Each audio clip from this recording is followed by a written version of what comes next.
Welcome back to the British Accent Podcast. I'm Robert, and I'm thrilled to have you here for another exciting episode. If you love exploring cultures, traditions, and fascinating stories from around the world, you're in the right place. Today, we're diving into a colorful and vibrant topic: festivals and celebrations around the world.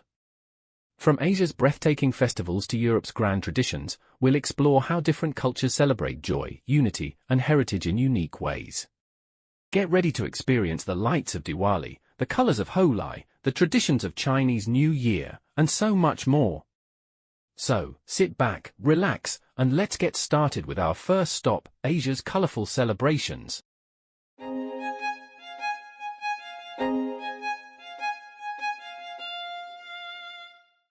Asia is home to some of the most breathtaking and lively celebrations in the world. Festivals here are filled with colors, music, dance, and deep-rooted traditions. Let's explore some of the most famous ones. Diwali, the festival of lights, India, Nepal, and beyond. One of the biggest and most spectacular celebrations in Asia is Diwali, also known as the Festival of Lights. This Hindu festival symbolizes the victory of light over darkness and good over evil. Streets and homes are decorated with oil lamps, fireworks light up the night sky, and families come together to exchange gifts and sweets.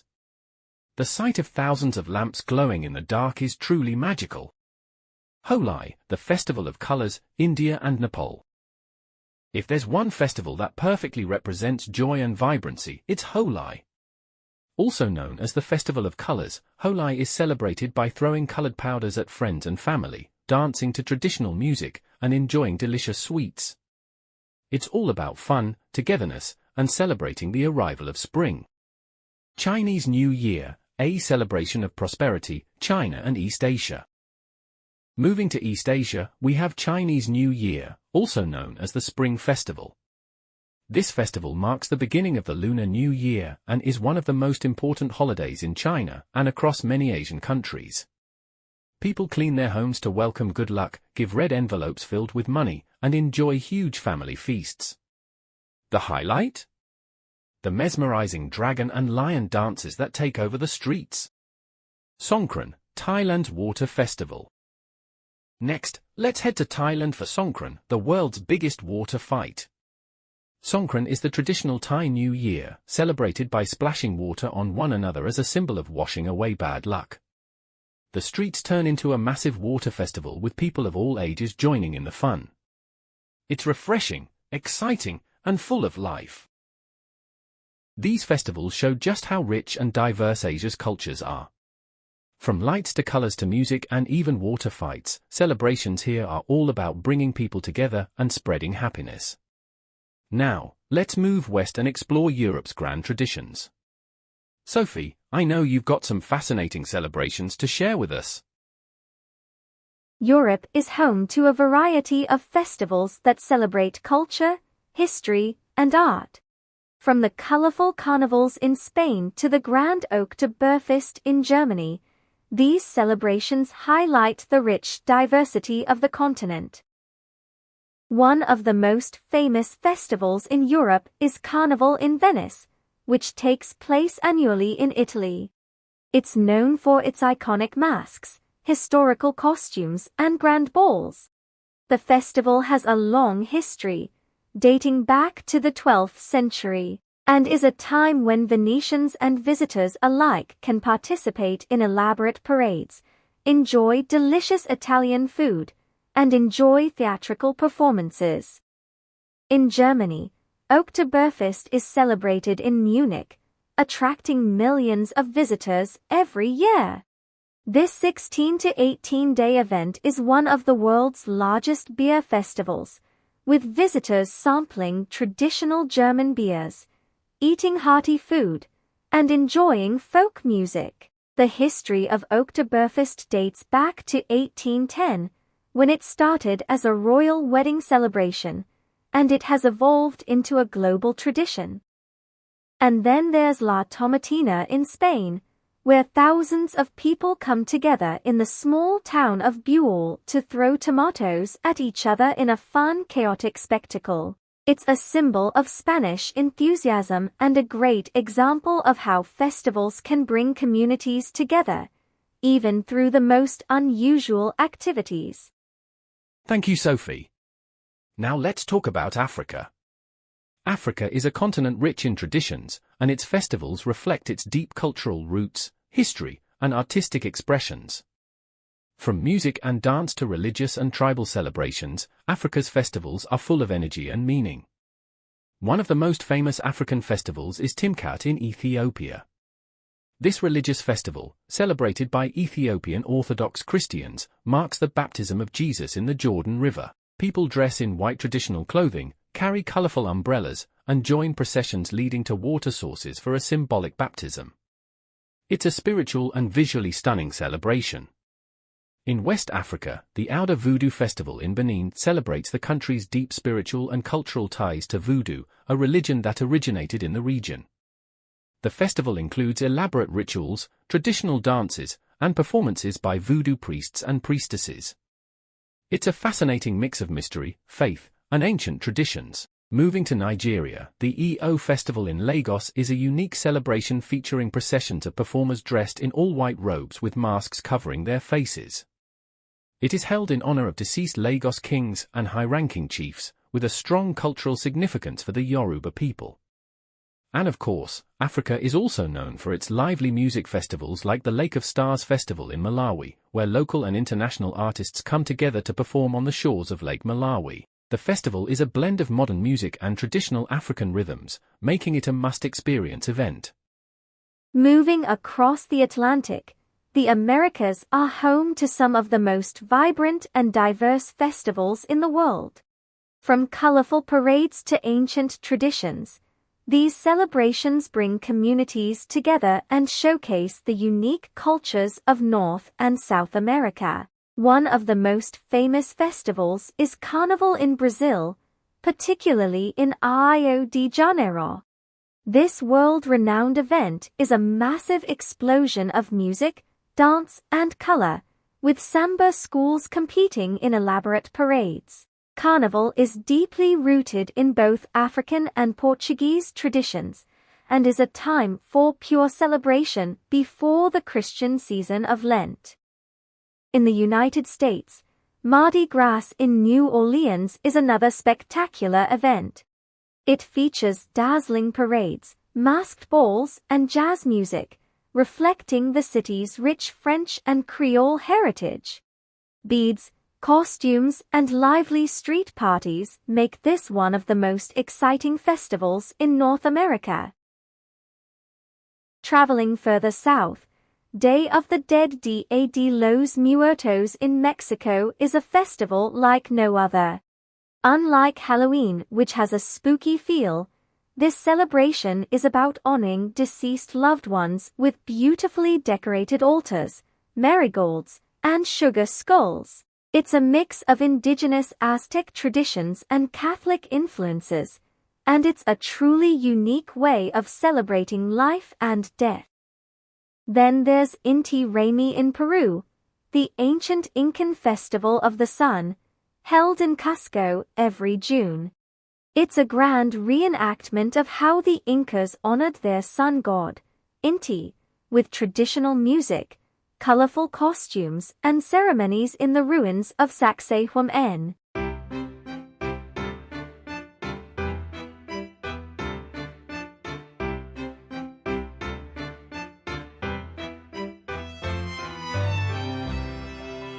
Cinema Talks.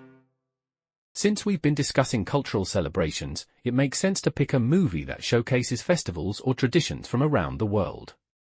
A great choice would be Coco, 2017. Released in 2017, Coco tells the story of Miguel, a young boy who dreams of becoming a musician, but his family has banned music for generations. Through an incredible journey, Miguel finds himself in the land of the dead, where he uncovers the truth about his ancestors and their connection to music. The film beautifully captures the essence of Mexican culture, particularly the Dia de los Muertos, the Day of the Dead, a time when families honor their loved ones who have passed away. What I love about this movie is how it blends vibrant colors, music, and deep emotions. It's not just about an adventure, it's about remembering where you come from, cherishing traditions, and valuing family. And let's not forget that unforgettable song, Remember Me, which truly hits the heart. So, if you haven't watched Coco yet, I highly recommend it.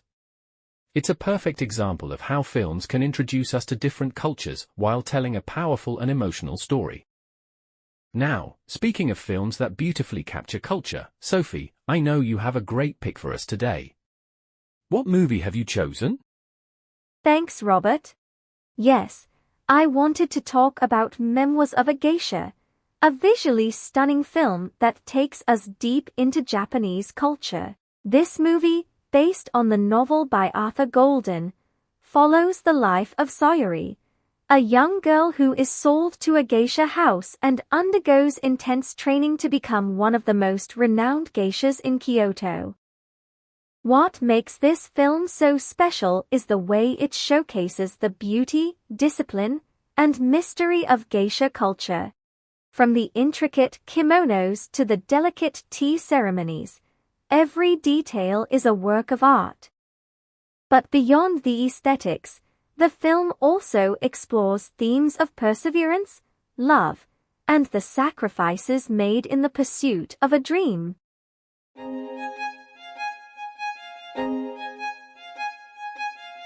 Words of Wisdom. Now, it's time for our Words of Wisdom section, where we reflect on a powerful quote that connects to today's theme. This week's quote comes from Mahatma Gandhi, and it goes like this. A nation's culture resides in the hearts and in the soul of its people. I love this quote because it reminds us that culture isn't just about traditions, language, or art, it's about people.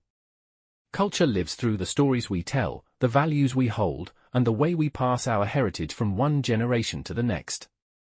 We've seen this in today's episode, from the colorful celebrations of Asia to the films that beautifully capture cultural identity. And in today's world, where cultures mix and evolve, it's important to remember that no matter where we are, our roots and traditions stay with us. They shape who we are, just as we shape them in return. What do you think about this quote? Do you feel connected to your culture, or have you found inspiration in another culture? Let us know in the comments.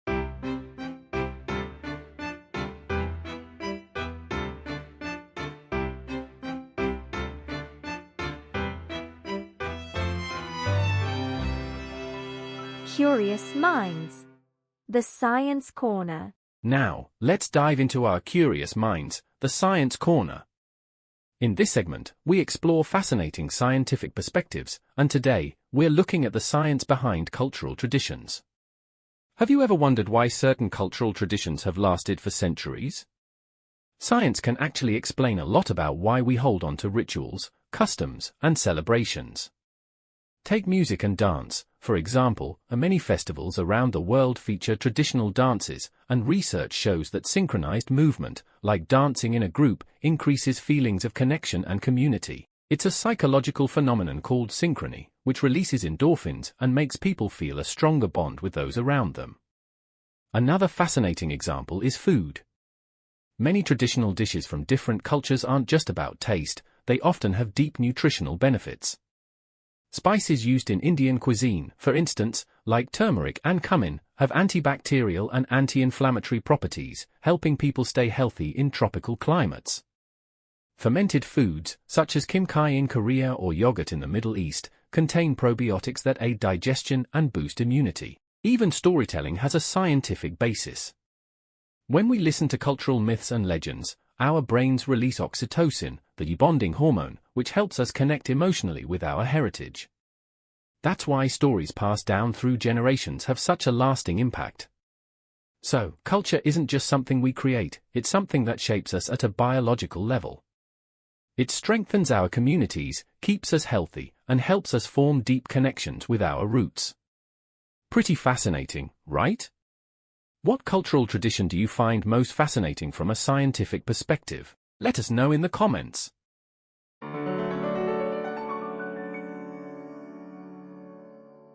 Now, let's jump into our listener question segment. We've received some great questions following our last episode about the history of music, and I'm excited to dive in. Our first question comes from MIA in the USA. Robert, you mentioned how ancient music was used for rituals and spiritual purposes. How do you think that purpose of music has evolved in modern times? Do you think music still has the same spiritual or cultural impact it once did? I think the spiritual and cultural purpose of music is still very much alive today, but it's evolved over time. In ancient cultures, music played a central role in rituals, healing, and connecting with deities or ancestors. In modern times, music still carries those deep meanings but in a different way. It's now often tied to individual experiences, social movements, or political causes. While it may not always be tied to religion in the same way, music continues to be a powerful force for expression and connection. Here's another question from Max in Germany. Robert, you talked about the development of music through different cultures. How did Eastern and Western music influence each other, and do you think we can still see that influence today in modern genres? Thanks, Max. That's a fantastic question. Yes, Eastern and Western music have influenced each other over centuries. In ancient times, the exchange was often through trade routes like the Silk Road. Western classical music, for example, adopted scales and instruments from the East. In modern times, genres like jazz, rock, and even pop music have incorporated elements from Eastern music, especially with the use of scales like the pentatonic scale. You can also hear Eastern influences in contemporary artists who blend genres, creating hybrid forms of music that celebrate both traditions. Next up, we have a question from Emily in the UK. In your episode, you mentioned the rise of orchestras in Western music. How did the orchestra evolve, and why do you think it became the dominant form of ensemble music in the West? That's an excellent question, Emily. The orchestra evolved over several centuries, beginning with smaller ensembles and gradually growing in size and complexity. It became dominant in the West for a few reasons. One major factor was the development of orchestral compositions during the Baroque and Classical periods. The expansion of instruments and their range allowed composers to create more intricate and emotionally charged music. Orchestras also became associated with wealth and prestige, and their performances were often sponsored by aristocrats and royalty, which helped secure their place in Western culture. Finally, a question from Liam in Canada. What do you think is the most important invention in the history of music? Is it the development of musical notation, the invention of instruments, or something else? Liam, that's a tough one because there have been so many important inventions in the history of music. But if I had to pick, I'd say the development of musical notation is probably one of the most significant. It allowed music to be preserved, shared, and passed down through generations. Before notation, music was largely passed down orally, so it was hard to keep consistency across time and space. Notation made it possible for compositions to be standardized and for musicians around the world to play the same piece of music as the composer intended. Thanks to everyone who sent in their questions. If you have more, feel free to leave them in the comments below. We love hearing your thoughts and continue the conversation.